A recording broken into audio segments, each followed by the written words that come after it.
day when I first started selling digital products. After some trial and error, I was able to turn one little thank you card into a passive income stream that made me almost $2,000 per month. Reflecting back on that experience and what I know today about selling digital products successfully, I realized that there are 3 phases that I went through in order to see success in my digital product business. I also noticed that when someone tells me it's not working for them, it's usually because they skipped one or more of these phases. That's why in today's video, we are going to discuss what these 3 phases are so you can start your successful digital product business this year. Let's get into it. Now, notice how in the very beginning of this video, I said after some trial and error. And this is because I needed to dabble and make multiple digital products before I found something that I liked to make and something that the market wanted to buy from me. So discovering which direction you want to go with your digital product business is phase 0. Otherwise, you'll be spread thin with all the different products you're creating, or on the other hand, you won't gain momentum because you didn't experiment enough. Maybe your first couple attempts were fails, so you decided to just give up. So just know that there is a certain amount of experimenting and trial and error you need to do in the beginning in order to discover what lights you up and also what the market wants to buy from you. So I have a 3-day program called Passive Product Payday that I will link down below. It's gonna help you look inward, so that's at your experiences, your talents, and your skills, and also outwards, so competitor research and market research, and that's gonna help you really determine which digital products are most profitable for you to start with. So after you have several digital product ideas that you think are good, now it's time for phase 1. You wanna be a nosy newbie. So the struggle with being a beginner in this space is that you don't always have the necessary information to make the most profitable decisions.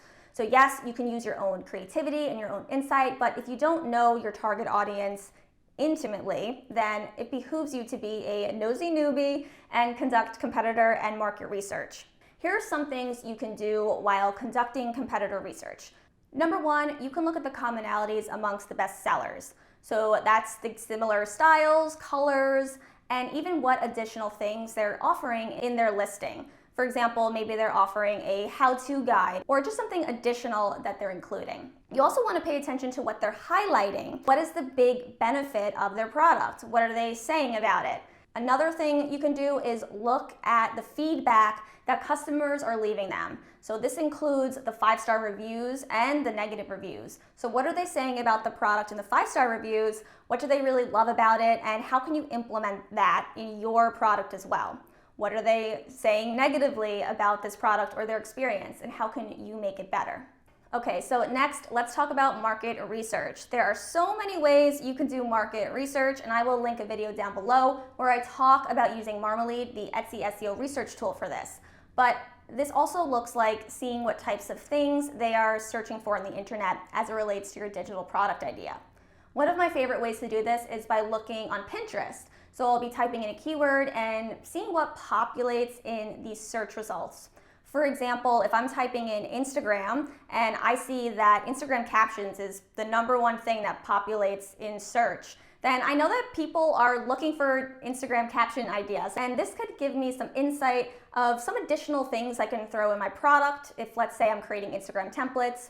Or information like this could completely change the direction of the digital product that I'm making. Another tool that I love to use is called Pin Inspector, and I use this tool alongside with the browser extension Keywords Everywhere. And here's how I find specific things that people are looking for. So this can help you see where there is a gap in the market. For example, if we're relying on competitor research and all the best sellers are pink, well, maybe we're missing out on the fact that there's a shortage of those templates in black. And I actually know this for a fact because I did the research.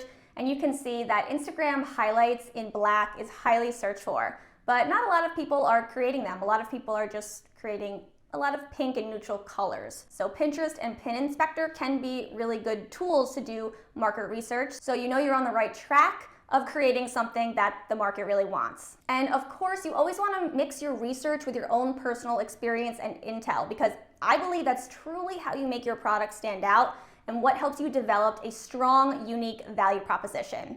If you don't know what a UVP or a unique value proposition is, definitely check out my video. I'll link it down below in the description box. It goes into what a unique value proposition is and how to craft one in detail. Now that you have good ideas and you have done your research, you want to test, track, and tweak. So odds are you're still unsure of a lot of things, and the best way to find out about what's wrong or what's right about your listings is to A/B test. And you want to A/B test multiple versions. So the key is really just to test one thing at a time. So if you created a listing, duplicate it and only change either the main photo or duplicate it and only change the SEO. And then you'll start to learn what works and what doesn't. A lot of people also ask about pricing, and this is also something I test, track, and tweak as well. I want to find a price that makes me the type of revenue that I'm looking for, but also one that makes sense and one that makes me sales. So there is a bit of testing and tweaking here. My advice to you would be to pick a price that makes sense for what you're selling and for your skill level or talent level. And then if it's not working, you can always test, track, and tweak. So after you create your product and you're testing and tweaking things, one thing that you need to know is that not everything will sell and not everything will sell equally. So you can thank me when I tell you to analyze over agonize. And what I mean by that is don't get so hung up on the fact that you're getting favorites and no sales and that one thing is selling but something else isn't, or that you got 2 sales one day and then 0 sales the rest of the week. You want to just take a look at the data and assess what's going on. I'm going to give you some guidelines to help you actually do this. So first, you have to give it time. If you just launched this listing or you just launched your shop and you're expecting sales in 1 or 2 weeks, it might happen, but it might not. And it just is because you need time in order to have enough data. So in order to have enough traffic that will lead to either favorites or sales. So basically you need enough data to come to the conclusion, is it my product, does my offer suck, or is it just that I needed more traffic? If you want to speed this up, then what you can do is do a launch, a grand opening sale. Or you can run ads, and that will help you learn which keywords are working for you, which main photos are working for you, because Etsy shows you the click rate of your photos when you run ads. So this can help you determine a lot of things about your product that you wouldn't have known if you didn't have that extra insight from ads.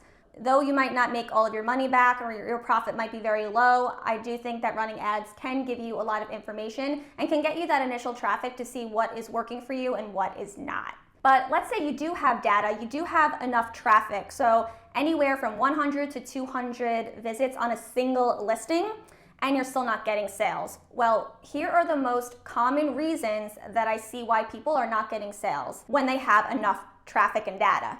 So number 1, the pricing still doesn't make sense.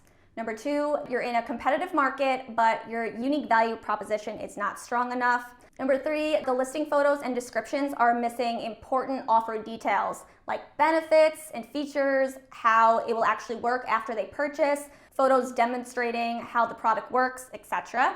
Number 4, the listing SEO is not relevant, so it's bringing in the wrong types of shoppers, or the SEO is too broad. So if you did choose to run ads, the traffic was not highly targeted. Okay, so now you did a good job of being a nosy newbie. You tested, tracked, and tweaked, and you committed to analyzing instead of agonizing. And maybe you tested, tracked, and tweaked some more. So now it's time to enter phase 3, which is dig deeper.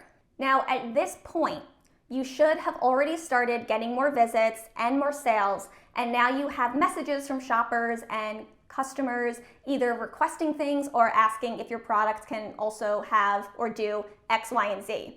So this is the phase where you actually want to implement some of those requests that are coming from real people instead of just relying on your own intel, market research, and competitor research.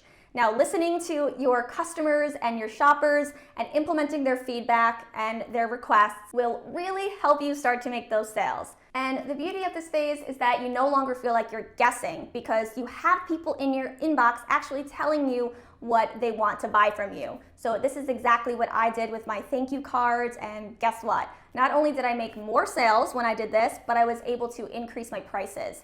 And I did this because people were willing to pay more for my product since it was exactly what they were looking for. And you can take this one step further by implementing market research surveys or product validation surveys. So I was able to do this, and that's how I made my thank you card creative kit. And this is really what skyrocketed my revenue with this one product line on Etsy. So if you're new to digital products, I want you to work on these 3 phases. It might take you several months to do, but definitely try it out. It's worth it. This is exactly how I was able to grow my business and my revenue with digital products. And once you are done with these 3 phases, what you can do next, so I guess the 4th phase would be you can create your success snowball. So you're building a brand that people love, you're producing valuable content that gains more and more traction over time, and you're able to produce more products that people love, that make an impact, and also increase your revenue. Now, speaking of your success snowball, I'm gonna share with you in my next video the 3 digital products that I sell that are all under $50 each, and I made $44,000 in the past 5.5 months selling them. So if you're interested in learning how I've been able to do this, then make sure you subscribe to the channel and give this video a thumbs up if it was helpful at all. And as always, guys, thank you so much for watching. I'll catch you in the next video. Bye, guys.